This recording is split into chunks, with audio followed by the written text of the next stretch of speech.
As a sunnah of the Prophet ﷺ, I would just like to take a minute or two to address my sisters in Islam. My dear sisters, as Allah subhanahu wa ta'ala tests us and tries us, and as we hold on to our iman, likewise, my sisters, Allah subhanahu wa ta'ala will test you and try you. But Allah subhanahu wa ta'ala has honored you, my dear sister in Islam. You know, we hear of the wife of Imran mentioned in the Quran, and that Allah subhanahu wa ta'ala tells us that she had vowed that her child in her womb would worship Allah.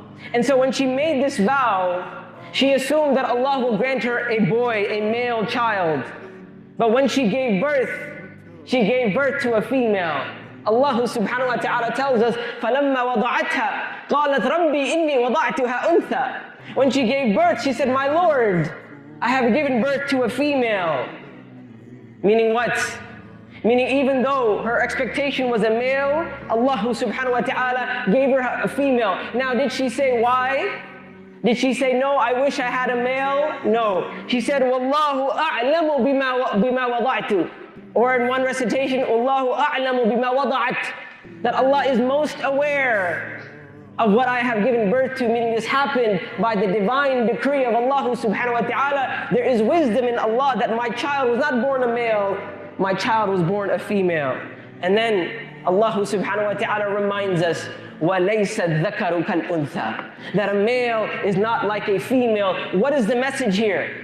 The message here is that Allah subhanahu wa ta'ala, my dear sister, has made you a female, and the female has an honor and a way of worshiping Allah subhanahu wa ta'ala that men do not. This is why we find who was this daughter that was born to the wife of Imran. It was none other than Maryam alayhi salam. وَإِنِّي سَمَّيْتُهَا Maryam. She says, I have named her Maryam. And today, Maryam alayhi salam stands as an example for all women across the world. Even non-Muslims recognize Maryam alayhi salam. My dear sisters, yes, your challenges may be different. And yes, women and men have a lot in common, but we are not the same. We are equal with Allah subhanahu wa ta'ala, but we are not the same. We have many differences. And you will find people telling you that differences make you bad.